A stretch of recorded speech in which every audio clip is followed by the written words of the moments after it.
Jeudi 21 mars, la communauté internationale célèbre la Journée mondiale des forêts, une célébration consacrée cette année à la promotion de l'éducation de l'amour pour les forêts, l'éducation à tous les niveaux fondamentale pour parvenir à une gestion durable de ces ressources et la biodiversité, car des forêts en santé sont synonymes de communautés saines et résilientes et surtout d'économies prospères.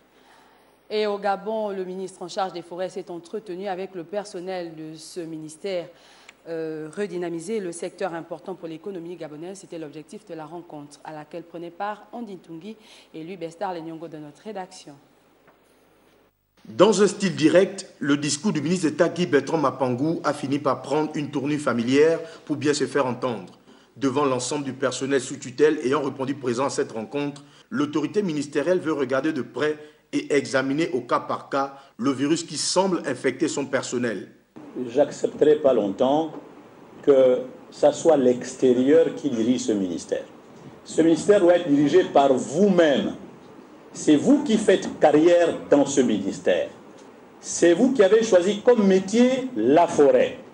Et cette forêt n'est plus la forêt d'hier, où il n'y avait que les pointeurs cubeurs et les conducteurs. Aujourd'hui, cette forêt s'est enrichie de nouveaux métiers. Vous n'avez jamais été formé ni pour la mafia, ni pour la triche, ni pour certaines communautés qui sont dans ce secteur que je ne vais pas citer. Vous avez été formé par l'État, pour les Gabonais. Le ministre se veut totalement intransigeant avec ses administrés. Plus question de fonctionner comme avant. C'est à vous de vous lever, de vous réveiller et de crédibiliser d'abord par les supports juridiques votre action. Parce qu'il n'y a que par le support juridique qu'on peut travailler. Loin d'être un monologue, le représentant des partenaires sociaux avait tout de même un message à faire passer. Monsieur le ministre d'État, un adage bien de chez nous nous enseigne que l'étranger connaît la tombe, mais ne connaît pas celui qui s'y trouve.